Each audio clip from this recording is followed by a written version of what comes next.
Merry Christmas, everybody. Question: do Christmas miracle stories really happen? Is there such a thing as a Christmas miracle story? Well, this ends in a miracle, though at the same time I still don't know what happened to this person, this little girl.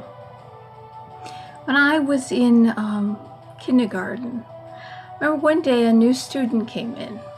She walked in and she had a scarf, a tourniquet, tied around her neck, around her arm. And her hand up to here was completely scarred and burned, and her fingers were just stubs. And I remember how she was left-handed, so she'd have to hold her crayon like this. It's kind of difficult for her to draw. And I befriended her. She was a cute little girl. She had a nice round face, and I remember it was like light brown hair, and she had brown eyes. And she was the kind of little girl that obviously would never be popular with anybody, and no one else befriended her. And I was the kind of little girl who always befriended people who didn't have friends. And I used to hang around with the children who were mentally challenged. There was a room for them, and some of them were actually adults, and I used to talk to them and hang out with them. And there was another girl with an anxiety disorder, a really bad one. And I would just spend my whole recess talking to her, because she would go back and forth in between the two buildings, walking back and forth. And she was all nervous, and I would just sit there and I'd talk to her, and I was all calm, and nobody else could deal with her. Nobody else was friends with her. But that's how I spent my childhood. I befriended the people who didn't have friends. So I got to know a lot of personalities and a lot of human suffering as a very young child. But anyway, on to the story. I won't tell you her name just to keep her confidentiality. And I don't know if she's still alive. And so I invited her to my birthday party, amongst doing things, playing with her after school, going to her house. I remember she lived in the very poor section of town. She lived in an apartment. Remember, after school, she went up the stairs to her apartment, and I went with her, and her mother was sitting at the kitchen table, and she's smoking cigarettes with a bunch of other women. And she asked her mother, could I have some money? I want to go to the store to get some candy. And there was a little store that still sold penny candy. You could get these little candies that only cost like a few cents. And the mother took a bunch of pennies and threw it at both of us, because we were on the stairs, and just threw it at us, and the pennies were bouncing all over the stairs. And I remember the poor little, I won't say her name, she's grabbing at the pennies, I'm grabbing at them, and I thought to myself, how horrible. And I saw just how impoverished she was. I've never had clean clothes on and never had a clean face. She was always dirty. She never, the mother never bothered to send her to school clean. And I thought to myself, the mother is going to let this little kindergartner, and for some reason I knew I was like a mother to children. I always felt like I was very motherly, and I just always felt like I needed to take care of these children. And I thought, your mother shouldn't let you roam around town. You're in kindergarten. There's something wrong with this, other than throwing pennies at her. The way she just threw the money at her. So we went to the store and got some penny candy. She didn't seem to be bothered by it. I guess she was used to it. So I invited her to my birthday party. I didn't expect a gift or of any kind from her, but there was this nice size box, and before I opened it, I remember going into, we had a store in town that sold a lot of things that was very inexpensive, just very good prices, and you could find everything in there. And they had a toy section, and they had some dolls, and I remember seeing the dolls, and I thought they looked awfully nice. Well, I opened this box. It looked like a rather big box, bigger than the other gifts that the other children gave me. And I opened it, and there it was.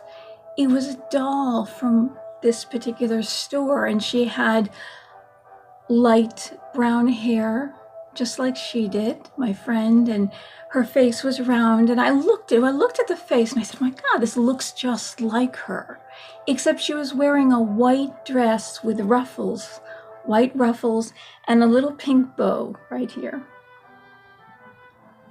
And I thought to myself, the first thing I thought to myself was, and her hands were like this. Both hands were like this, which is like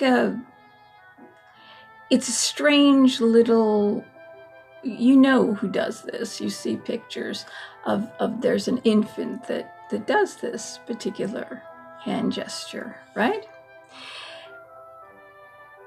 So I looked at the doll, and here I am in kindergarten, and I said to myself, my God, she's so poor. Why did the mother buy me? I don't know how much it cost, and I know the store wasn't the most expensive store in town. It was rather one of those lower end, but it was, to me, it was a nice doll that opened and closed its eyes, and you turned it back and closed its eyes. You brought it forward, it opened its eyes. I said, this is just such a nice gift, and why did the mother buy me such a nice gift for her to give away? And I know she's so poor, but she was so happy to give me the gift. She was so happy for me to have that gift that I certainly couldn't give it back to her. It was one of those things that when people give, and sometimes they feel really good giving that gift, right? So we don't give certain things back. Something told me also that I should keep the gift. I just, something said, you're supposed to keep this.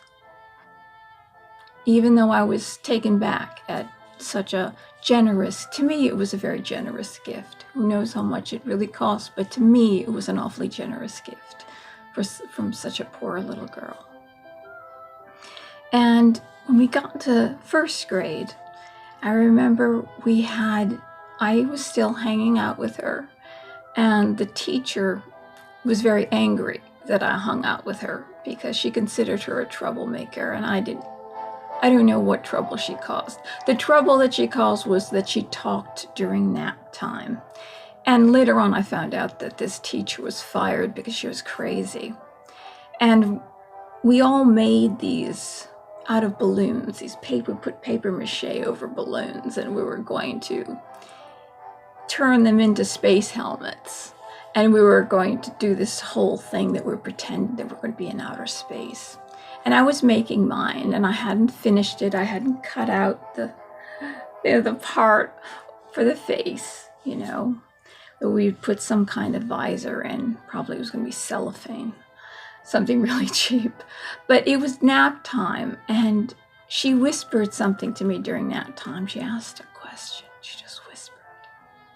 And I felt obligated to answer her back. I felt that, it's like she asked me a question, and I go, I'm not going to keep my mouth shut, and that would be rude. That would be unkind to her. I was just a little girl. And the teacher got very angry, and we weren't allowed to finish our helmets, our space helmets. We had to just sit there and watch the other kids play because of the little whispering during nap time.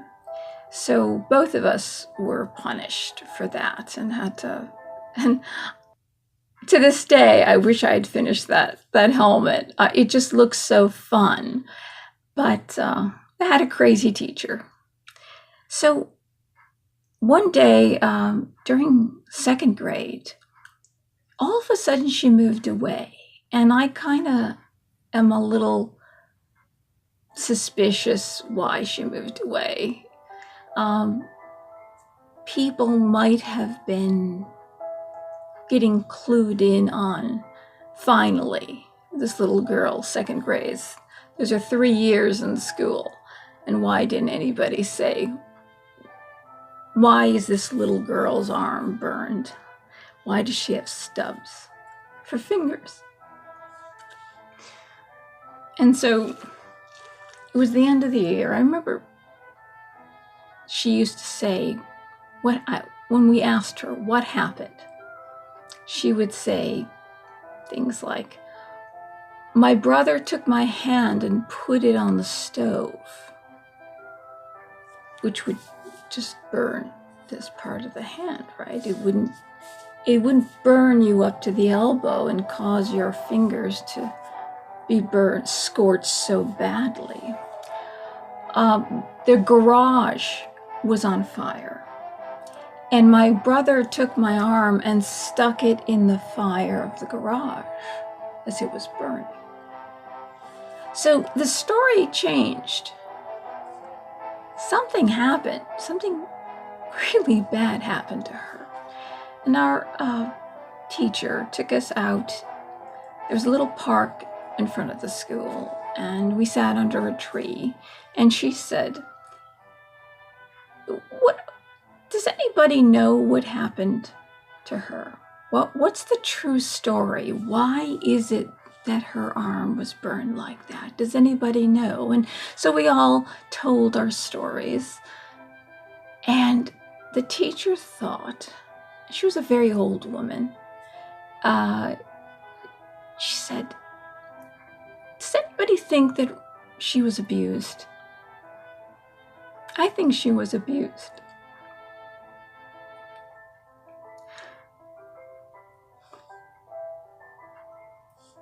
I have to continue with this story to get to the Christmas part. Well, many years later, it was about maybe 12 or 13 or 11. I think I was in middle school at the time.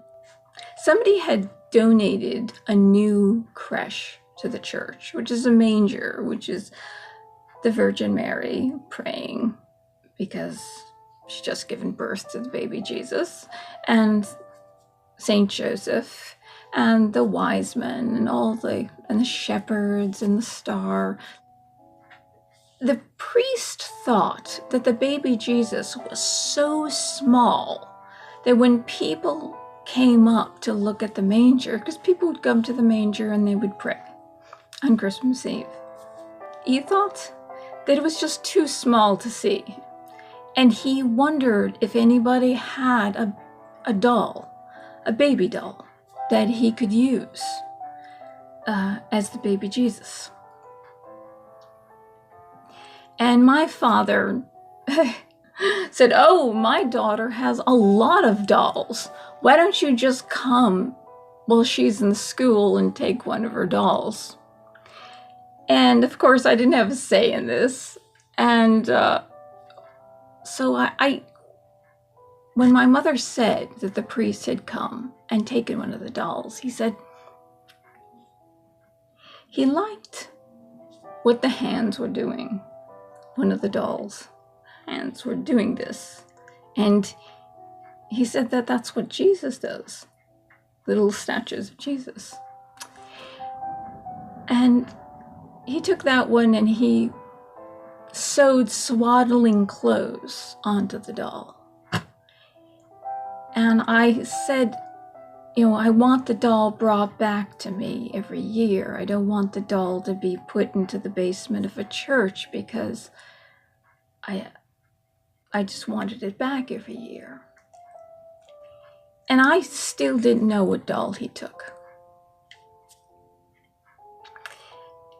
And I never knew what happened to that little girl. I didn't know if she was alive or dead. Because if your parents abuse you that badly, God only knows what they are to do next, or if she has a brother that's that abusive. God only knows what would happen next. So on Christmas Eve, after Mass, I went up to the manger. And I saw this little doll wrapped in swaddling clothes. And it was her doll. And I shouldn't be crying. It was her doll. And it was her face. It was the moment I got that doll, I said, that's her face. It looks just like her. See, the priest brings out at midnight, because that's when they say Jesus was born. The priest brings out the baby Jesus. And that's the beginning of Midnight Mass, celebrating the birth of Jesus. And he places the baby in the manger. So after, I still didn't know what doll it was. And then I went to go see, because everybody stops and they say a prayer to the baby Jesus. Not to the doll, but when you look at the creche, the manger scene, you're reminded of the birth of Christ. And so people kneel down and pray to the baby Jesus, and that Jesus is born. And when Jesus came,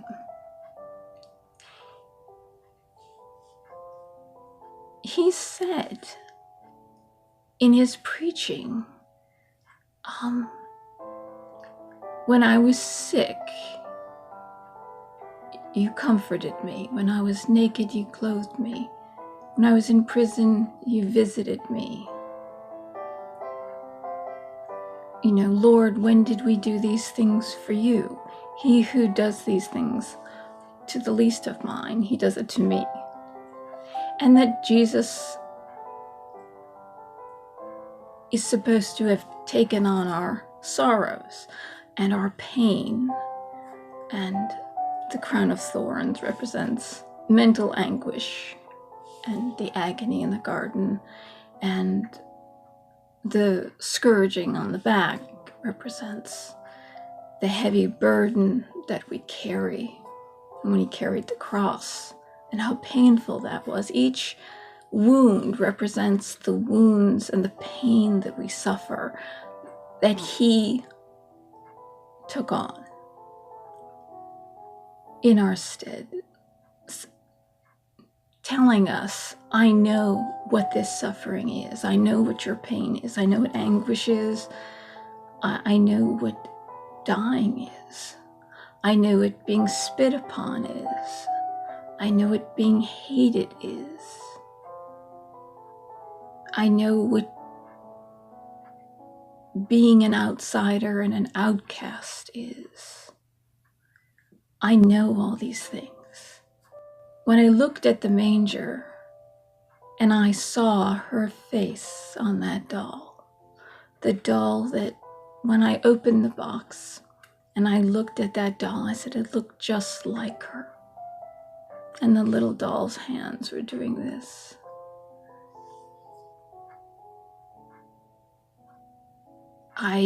After all those years praying and wondering what happened to her, it was kind of like Jesus saying, I've taken care of her.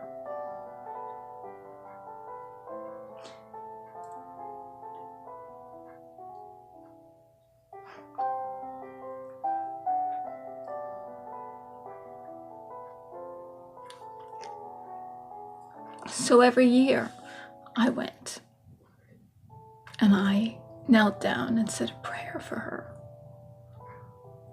And when I saw other people kneeling and saying a prayer, and I thought to myself, little do they know the story of that little doll in the manger,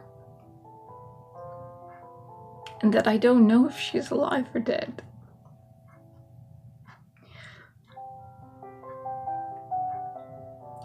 Maybe she's with Jesus.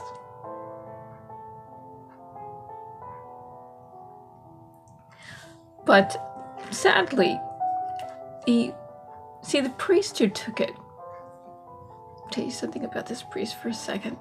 In all the bad stories, this priest lived in abject poverty, lived all by himself. He was a hunter. He had a dog, and he went and hunted for his own food. But he truly lived very Christ-like. And he was very intelligent. And there wasn't any doubt that this particular priest was good and that you could trust him.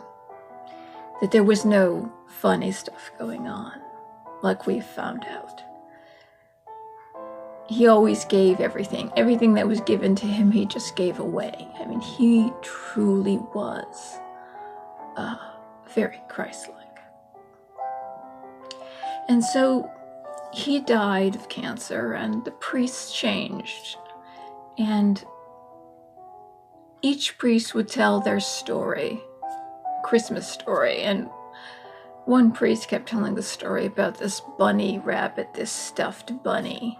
And it was just like, really? It's like every year is a story about this stuffed bunny. And every priest, because they kept changing priests, and priests would retire and so on and so forth.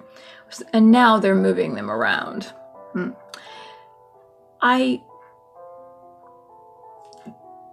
wrote out the story. And I said, look, you don't have to mention any names. Nobody has to know it was my doll.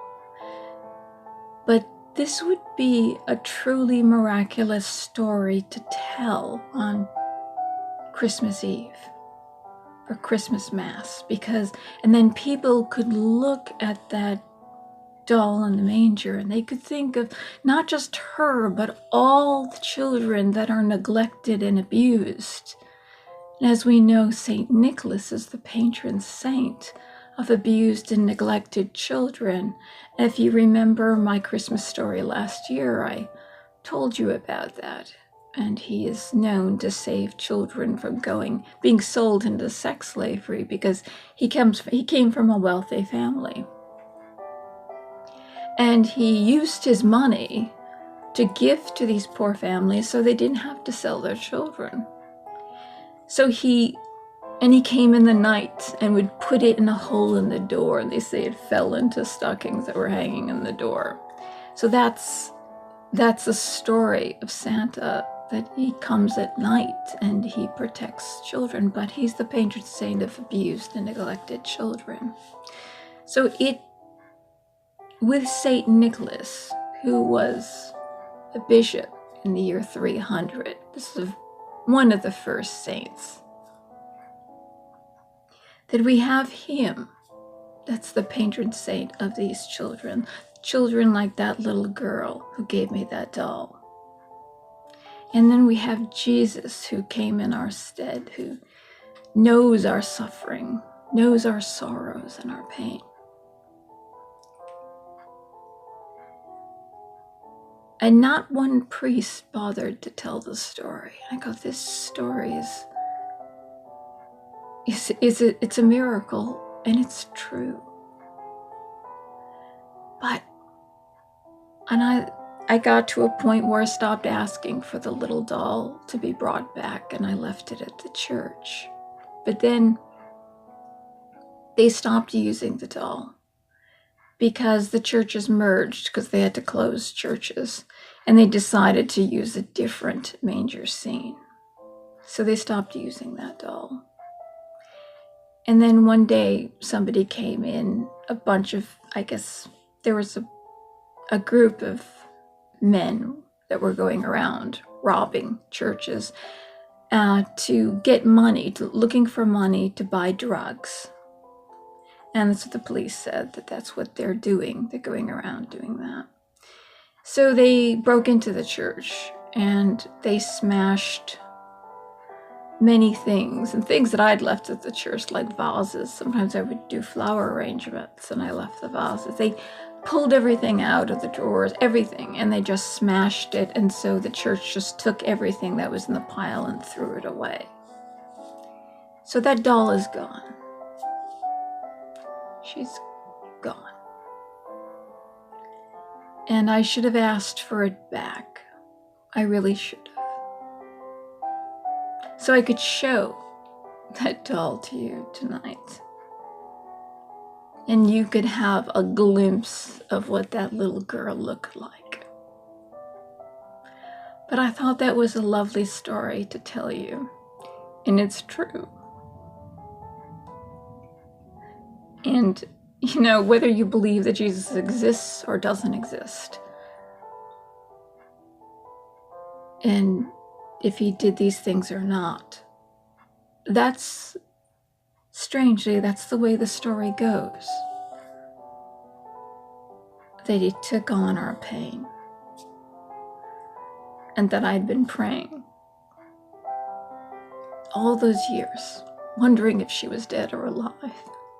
And there she was. There she was, lying in the manger as Christ. So, Merry Christmas, everyone. I'm sorry. I did this raw. I didn't write it down. I just said, you know the story. You know the story. And I haven't told anybody this story in years. I stopped. What's the point? You know, I thought. Or I would write it down and maybe it would be a lovely Christmas story. But it's a true story. And I was a little rough at it just because I wanted to do it straight from memory. I didn't want to be all smooth about it and use notes. Look at my notes. I never use notes. And that's maybe the problem in my videos. I should use notes. But I don't. Anyway, Merry Christmas to all of you. Have a blessed Christmas. And it's always good to pray and do good deeds for people who are less fortunate. And remember that little girls, it's not, we have oppressed groups out there. And we're so conscious of all these oppressed groups.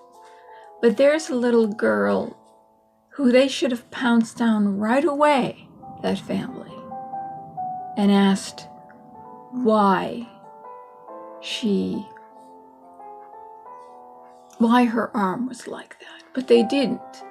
And you notice how quick we are to make sure certain groups are not oppressed. But here's a little girl that was completely neglected. And so our school system sometimes doesn't, they only think that oppression happens to certain people, certain groups, or certain religions. And they don't realize that it can happen to anyone, and it can be very severe. And it can be more severe than sometimes,